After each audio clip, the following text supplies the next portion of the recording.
Բարև ձեզ։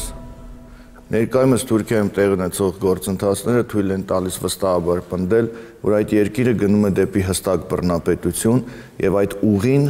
երկրի համար ընտրել են ոչ միայն ներկայիս իշխանությունները, այլև դա շարունակական երևույթ է եւ փոխանցվել է իշխանությունից իշխանություն։ Սակայն ներկայիս Թուրքիայի նախագահ Ռեջեփ Թայիփ Էրդողանը ել ավելի այդ բռնապետական հակումների խտացված կերպարով է հանդես գալիս եւ տարատեսակ ոլորտներում տարատեսակ քայլեր է արվում, որը տանում է դեպի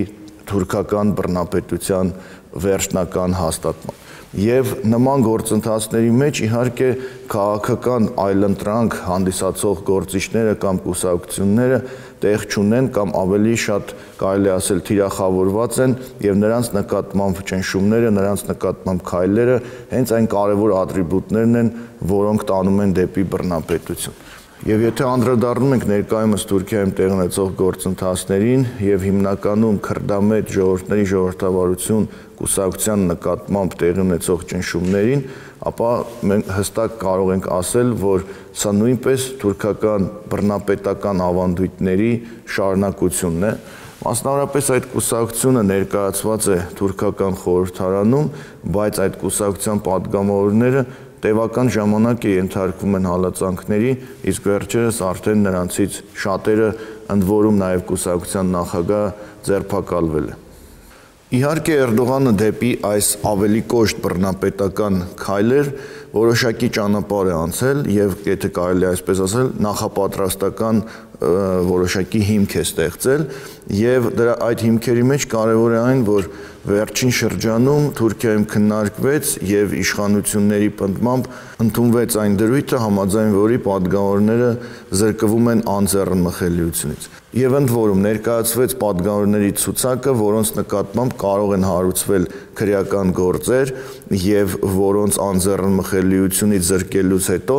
արդեն շատ հստակ էր, որ վերածվել էին նրանք թիրախի։ Եվ այդ падգամավորների մեջ իհարկե մեծամասնությունը կազմում էին ընդդիմադիր քրդական կուսակցության ներկայացուցիչները, ինչպես նաև ընդդիմության այլ ներկայացուցիչներ եւս։ Եվ եթե դիտարկում ենք Էրդողանի այս ամբողջ քաղաքականությունը, ապա տեսնում ենք շատ հստակ զուգահեռներ դեռևս անցյալ դարի սկզբի Թուրքիայում տեղի ունեցող համանման գործընթացների հետ եւ այն ժամանակ նմանատիպ քայլեր անում էր մեկ այլ բռնապետ, Թուրքիայի հիմնադիր Մուստաֆա Քեմալ Աթաթուրքը։ Ուղղակի մի փոքր տարբեր էին ժամանակները, տարբեր էին մեթոդները, բայց այնուամենայնիվ հստակ նույն առանցքով, հստակ նույն տրամաբանությամբ երկու բռնապետներ կառուցում են իրենց մեն իշխանությունը, իրենց բռնապետական բուրգը։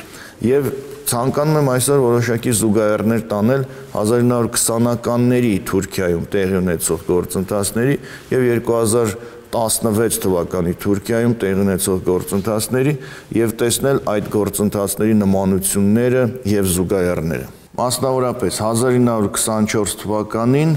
նորաստեղծ Թուրքիայի Հանրապետությունում հիմնադիրը Մուստաֆա Քեմալը փորձում էր ստեղծել նաեւ իրեն ենթակա խորհրդարան եւ փորձում էր քաղաքական դաշտը լիովին ամայացնել կամ քաղաքական դաշտը համալրել այնպիսի մարդկանցով, որոնք լիովին իր վերահսկողության տակ են։ Եվ ցանկացած այլընտրանք, ցանկացած ընդդիմադիր խոսք կամ ընդդիմադիր կեցվածք անընդունելի էր նորաստեղծ Թուրքիայի Հանրապետության համար, այն երկրի համար, որը իբրև թե հռչակել էր ժողովրդավարական ուրեմն սկզբունքներին իր հավատարմությունը։ Եվ 1924 թվականին Թուրքիայի խորհրդարանում տարատեսակ պրոցեսների հետևանքով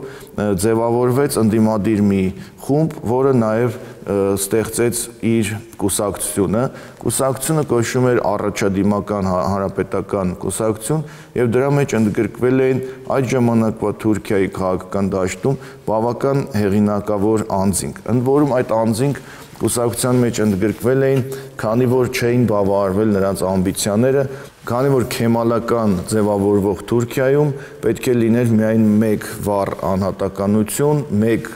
կարևոր քաղաքական գործիչ, դա Մուստաֆա Քեմալ Աթաթուրքն էր։ Գրեթե նման մի պատկեր էլ ստեղծվում է այսօրվա Թուրքիայում, երբ բացի Էրդողանից մյուս քաղաքական գործիչները կամ պետք է լինեն նրան գովերքողներ, կամ ընդհանրապես պետք է գոյություն չունենան։ Եվ ահա 1924 թվականին Թուրքիայում ձևավորված ընդդիմադիր առաջին կուսակցության մեջ ընդգրկվում են մեզ համար էլ շատ ծանոթ եւ մեզ համար իրենց վատ համբավով հայտնի ուրեմն զորավար Քազեմ Քարաբեքիրը, Քարա Քեմալը երիտ թուրքերի հայտնի ուրեմն տնտեսական գործիչներից եւ մի քանի այլ ոճրագործներ նույնպես, որոնք Թուրքիայի քաղաքական կյանքում կարող էին դառնալ ուժի կենտրոններ։ Եվ Մուստաֆա Քեմալը սկզբնական շրջանում հանդուրժում էր այդ կուսակցության գոյությունը, բայց այդ հանդուրժելը տևեց ընդամենը մի քանի ամիս։ Բացի այդ, մի քանի ամսվա ընթացքում Մուստաֆա Քեմալը անգամ որոշակի զիջումներ էր անում այդ կուսակցությանը, ստեղծում էր ժողովրդավարական ինչ-որ մթնոլորտի պատկերացում, կամ որը պարզվեց հետագայում դա ուղղակի քող էր, ուղղակի բեմադրված որոշակի քայլեր էին եւ անգամ ուրեմն պաշտոնան կարվեց վարչապետը եւ վարչապետ նշանակվեց մի անձ, որը ընդունելի էր նաեւ այս ընդդիմադիր կուսակցության համար։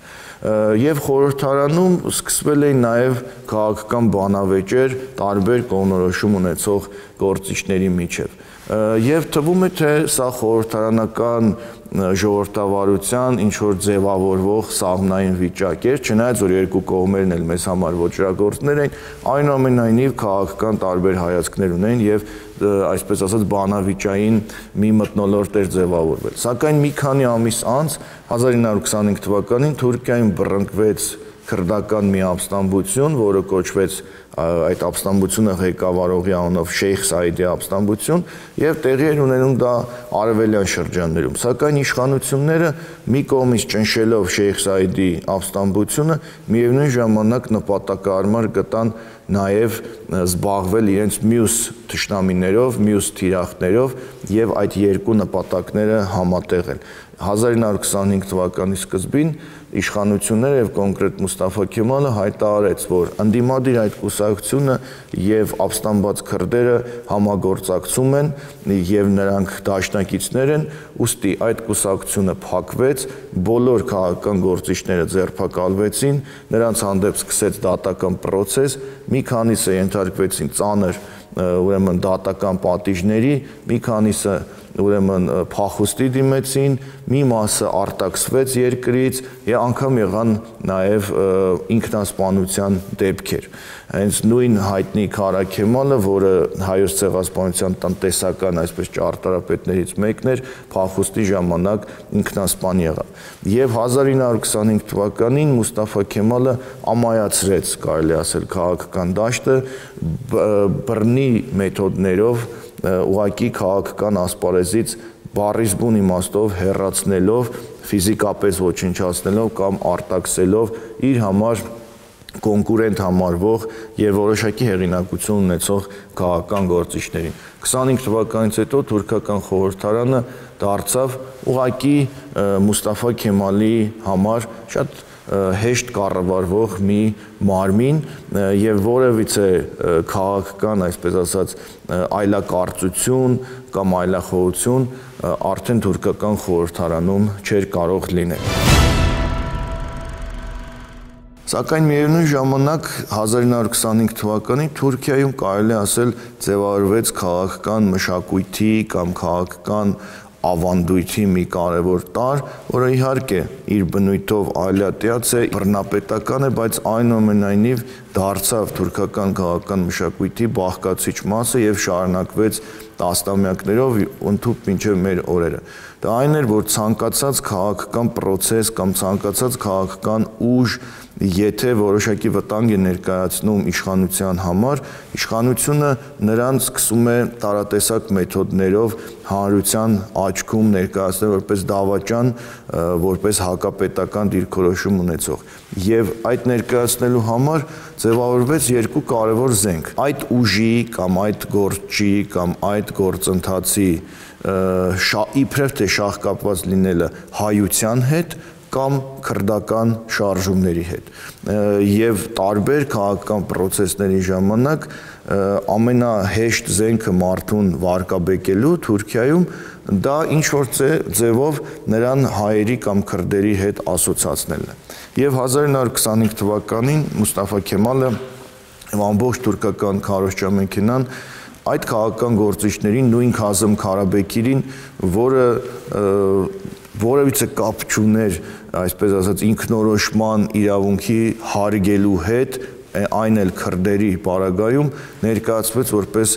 քրդերի հետ կապ ունեցող գործիչ,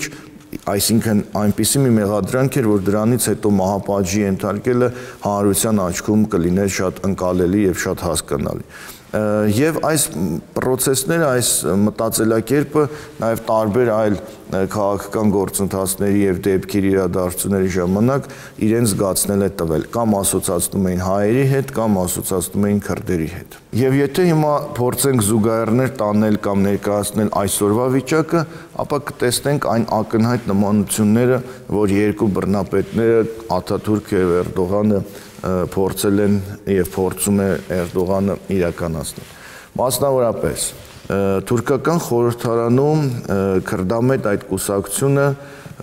որի կազմում կան նաեւ ոչ քուրդ պատգամներ, այդ թվում եւ Հայազգի Կարո Փայլյանը, կարողացել էր ստեղծել որոշակի բանավիճային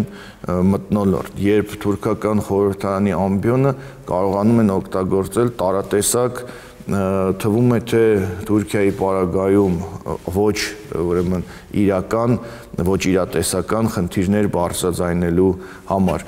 Եթե հիշենք նույն ապրիլի 24-ին Կարո Փայլյանը թուրքական խորհրդարանում ներկայացնում էր Հայոց ցեղասպանության զոհ մտավորականներին, այդ նույն ամբիոնից քուրդ քաղաքական գործիչները խոսում են քուրդ ժողովրդի տարատեսակ իրավունքների մասին, նրանց նկատմամբ հալածանքների եւ այլնի մասին, եւ թուրքական խորհրդարանը փաստորեն դարձել էր մի հարթակ, որտեղ հնարավոր էր քաղաքական տարբեր տեսակետների բարձրաձայնում եւ բախում։ Հիմա ինչ է տեղի ունենում Թուրքիայում, Էրդողանը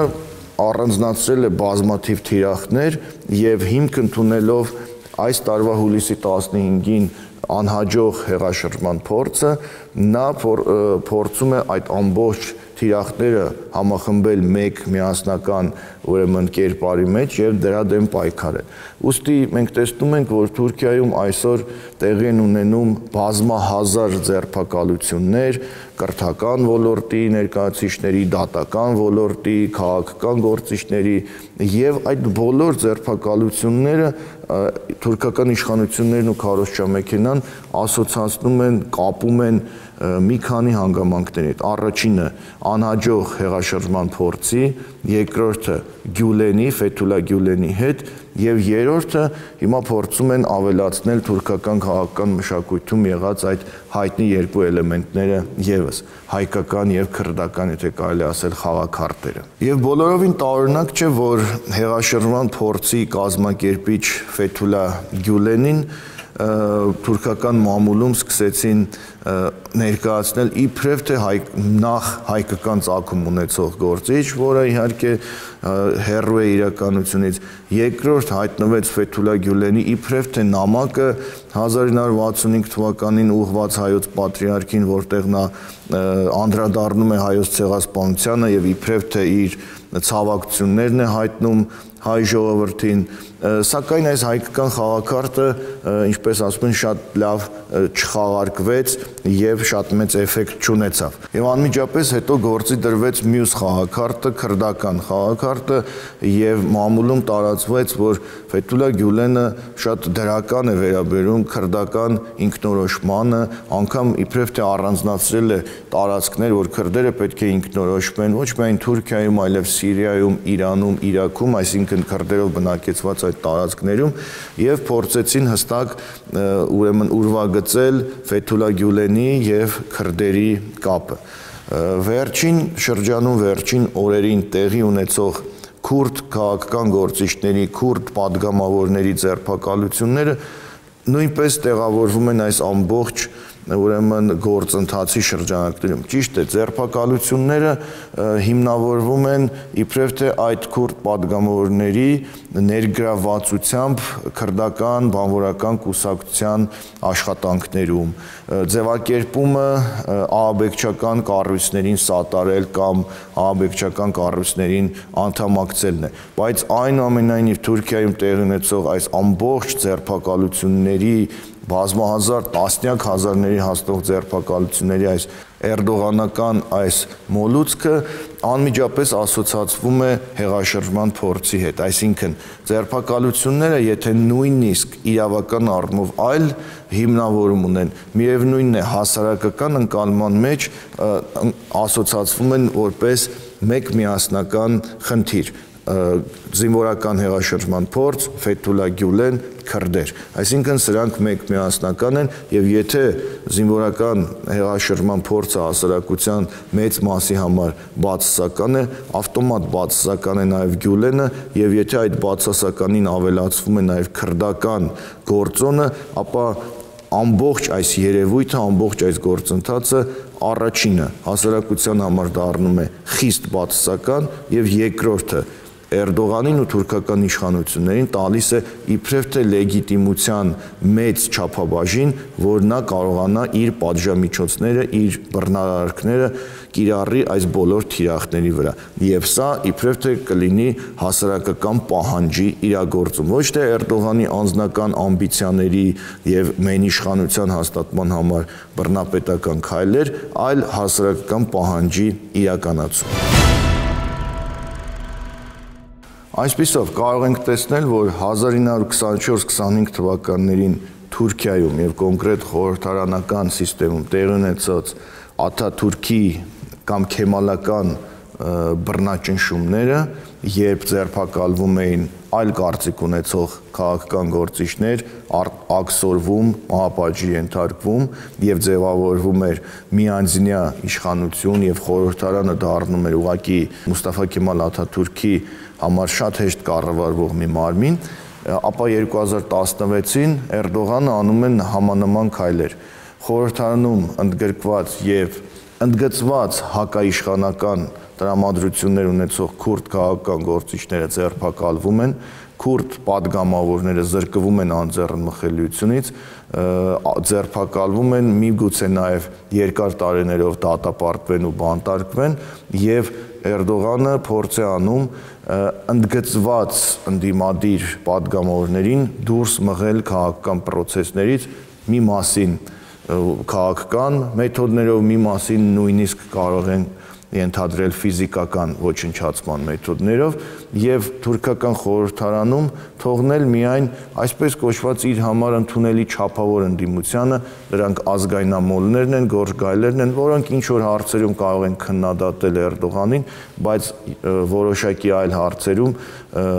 շարունակեն նույն գիծը հետապնդել, այսինքն նույն ազգայնամոլական ուղղվածություն ունենալ։ Եվ իհարկե այս համատեքստում որոշակիորեն թիրախավորված է քեմալական հանրապետական ժողովրդական կուսակցությունը եւ նրա պատգամավորների նկատմամբ մի մասի նկատմամբ նույնպես թուրքական իշխանությունները բռնություններ անում են։ Եվ այս ամենը տարածվում է նաեւ մամուլի վրա։ Եթե 1924 թվականին, 25 թվականին Աթաթուրքը փակում էր այլընտրանքային կուսակցության լրատվամիջոցները կամ այն լրատվամիջոցները, որոնք սատարում էին այդ ուժերին, ապա 2016-ին Էրդողանը փակում է եւ ձերբակալում է բոլոր այդ լրատվամիջոցներին, որոնք ունեն իր անձի, իր մենիշխանական, այսպես ձգտումների նկատմամբ քննադատական պահվածք։ Եվ Թուրքիայում ամենահայտնի թերթերից մեկը, որը նույնպես Թուրքիայի սիմվոլներից, խորհրդանիշներից մեկն էր, Ջումհուրիեթը նույնպես ենթարկվեց այս բռնապետական քայլերին եւ փակվեց։ Այսպիսով կարող ենք նաեւ փաստել, որ ներկայումս Թուրքիայում տեղ ունեցող այս process-ները, քաղաքական գործիչների, падգամավորների ձերբակալությունները եւս մի հաստատուն քայլ են դեպի էրդողանական բռնապետության հաստատում եւ Էրդողանի մեթոդները նույն Աթաթուրքի մեթոդներն են, իհարկե մի փոքր այլ այսպես ասած գունավորմամբ, բայց երկու բռնապետներն էլ ունեցել են նույն տեսլականը։ Աթաթուրքը ստեղծեց իր անձի շուրջ ձևավորված կամակատար իշխանություն, Էրդողանը փորձում է ստեղծել իր անձի շուրջ նմանատիպ իշխանություն։ Եվ ամենավերջում իհարկե թուրքական խորհրդարանում պատգամավորների ձերբակալությունը անմիջապես ուղղակի կամ անուղղակի ասոցացվում է հայոց ցեղասպանության հետ 1915 թվականի հետ։ Եվ այս առումով շատ խոսուն է մեր հայազգի պատգամավոր Կարո Փայլյանի արած գրառումը, որ այսօր մեզ մոտ Թուրքիայում 1915 թվականն է, երբ խորհրդարանում ձերբակալվում են պատգամավորներ։ Իրենք էլ հիշում ենք, որ 15 թվականին ձերբակալվում էին հայազգի պատգամավորները, Գրիգոր Զորապը, Վարդգես եւ մյուսները, 2016 թվականի Թուրքիայում պատգամավոր, այլախոհ պատգամավոր ձերբակալելու ավանդույթները շարունակվում են։ Ուղղակի մեծացել է ձերբակալվող պատգամավորների միայն թվականակը։ Բայց տենդենսները թուրքական բռնապետական շարունակում են մնալ նույնը եւ գնալով ավելի կատարելագործվում են առայժմ։